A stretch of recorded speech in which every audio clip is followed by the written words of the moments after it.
this happened like maybe a month ago. I've told the story where on one Sunday, somebody gives the ushers a message that their mother's dying. Please come, give the last rites, which always kind of freaks me out because I'm usually fairly busy on Sundays, so I'm not going to get there immediately. But I get there and I'm kind of panicking because, I don't know, when they say dying, does that mean like a week or hours?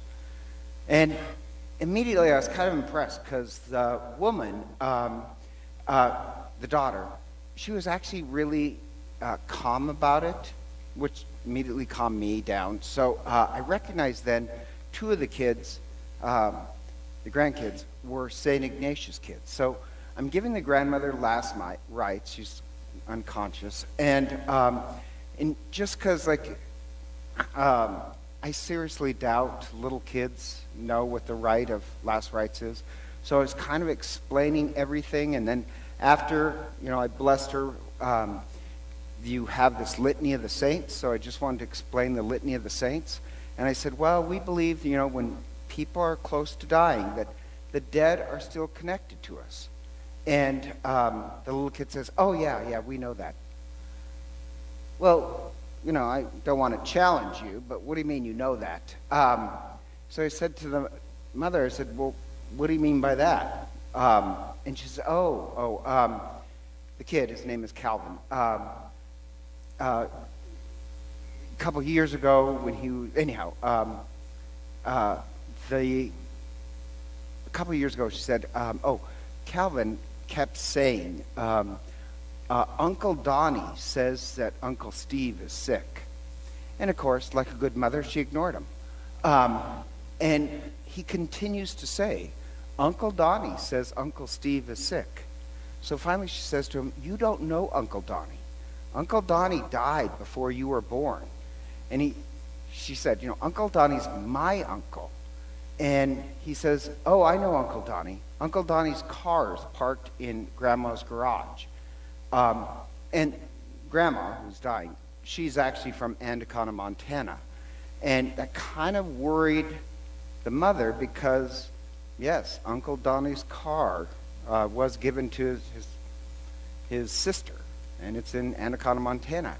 And so she decides, she's going to call her brother Steve and just tell him, this is what the kid is saying, So she calls her brother, and brother decides to make a doctor's appointment, and, they do the blood test, and he had stage 3 prostate cancer. And luckily, Uncle Steve's fine. But I was like, that's a really amazing story. So I guess Calvin was right. He did know Uncle Donnie. But what I kind of love is, I do believe, I have my own family stories of dead relatives helping, and I love their story. But why is it that, have you ever noticed the dead always seems to appear mostly to children and those who are close to dying? And yet, we have this very ancient Catholic belief that the dead are still connected to us. It's really, this feast, All Souls, is just All Saints Part 2, where All Saints is all those in heaven. And then the day after All Saints, is All Souls, where we remember all the members of our family who we pray are in heaven. And I really have come to the conviction that those in heaven, they still want our love. They're still part of our lives. And their prayers surround us. It says in the book of Revelation, I don't know why, I just love this part in the book of Revelation, where those in heaven, it says that they're praying for us. And they have in one hand incense bowls, and it says those are the saints' prayers for us. And at one point, this angel comes down and collects the prayers of the saints and puts them in this golden censer and throws it to earth. And when it hits the earth, it makes this kind of thunderous earthquake crack, and the smoke goes everywhere. I love that image that we're surrounded by the incense prayers of those in heaven. Even St. Paul says we're surrounded by a cloud of witnesses, that their prayers surround us. I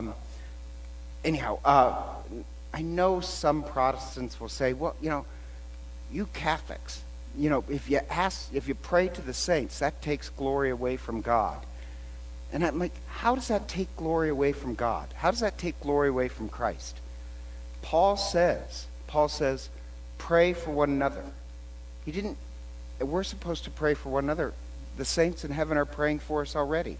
And then he says, Paul says, we can pray for one another because Christ is our mediator. Christ connects us all together. And so I actually think, like Calvin, Uncle Donnie coming to Calvin's, really saving Steve, that doesn't take away glory from Christ. It intensifies it. And so on the Feast of All Souls at this Mass, remember all those in your own family who have died. And today we pray for them. And we pray for them and also pray for ourselves, that we're aware of their presence in our lives now. The same way, Calvin became aware, hopefully all of us can work to the innocence of a child, where we see the prayers of the saints among us. So together, let us stand and pray.